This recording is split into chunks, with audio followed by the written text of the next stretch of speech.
Ensuring accessibility of media to people with disabilities is an important issue.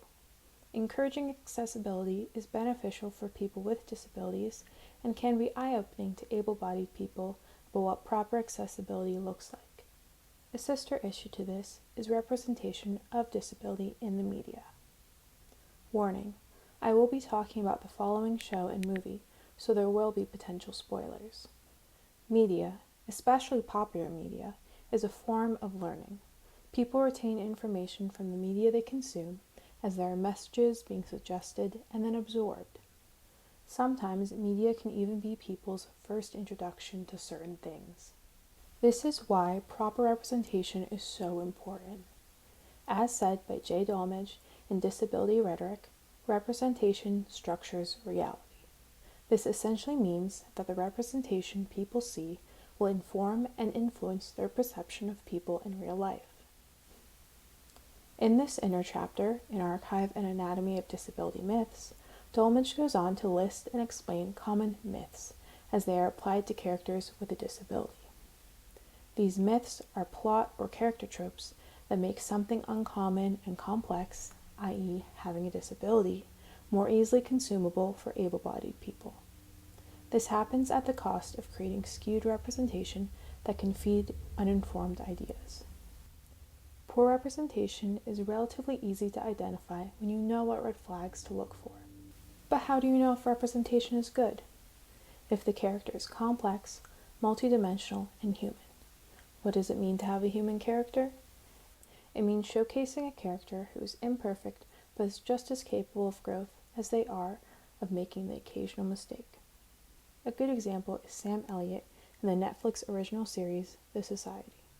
Played by Sean Birdie, Elliott is one of the main characters of an ensemble of teens who live in a small town. The show is about the high schoolers coming home from a field trip one evening to find their community entirely empty. Elliott is deaf and communicates through a mix of ASL, lip reading, and sometimes short-spoken phrases. There are other characters who know sign language because they are his friends. His disability is never seen as a limitation. He is not treated as an outsider by his peers. Within the drama of the plot, he lives a comparably average life and even has a romantic interest. Another good example is Maddie Young of the slasher Hush. The movie is about a deaf-mute author, Young, who lives alone in a relatively secluded area when one night a man breaks into her house to kill her. What is interesting about this work is there could have been potential for the director to lean into the overcoming or compensation myth, that, although Young is deaf, she somehow has heightened abilities that help her overcome the killer. Instead, Young's character is complex and relatable. As put by Dr. Gwyneth Patey in her article Power and Silence, Captions, Deafness, and the Final Girl, Young is a flawed, realistic character. She does not possess superpowers. She makes mistakes and gets injured. In short, she is a fallible human using what resources she has to the best of her abilities. As such, she represents a holistic vision of a disabled heroine rather than an overly glorified stereotype. It is important for people with disabilities to see themselves represented in the media, affirming that their experiences are valued.